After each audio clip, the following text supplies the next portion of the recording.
Hey guys, today I'm sharing with you guys my egg muffin recipe. My kids love to eat eggs in the morning, and sometimes it's just quicker and easier to make it this way. So you meal prep the muffins in advance, and then you can keep them in the fridge for up to 3 days or in the freezer for up to 3 months.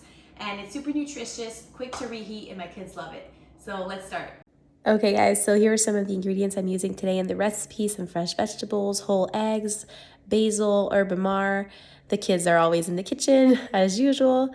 So to start with, you want to prep your eggs, and this is super simple and straightforward. You just want to use 6 eggs if you're making 6 muffins. So 6 eggs that I'm going to mix pretty well.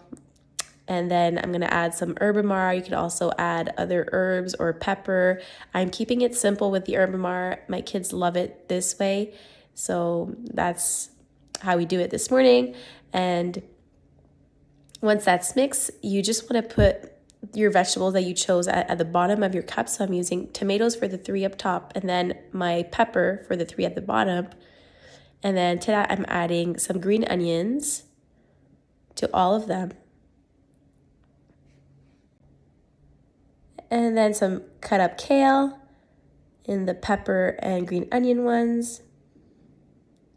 It's okay that your cup is getting pretty filled up. Don't worry about that. It'll be fine once it cooks. Some fresh basil leaves with the tomatoes. Then some plant-based cheese with the kale and pepper one. And a little touch of herbamare on top to finish it up.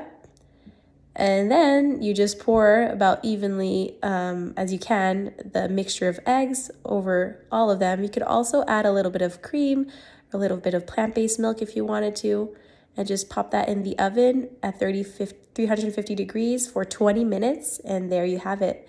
They kind of will rise, but then don't worry, they kind of go back down as they cool down. And that's it. You have some breakfasts that are ready for you for the week.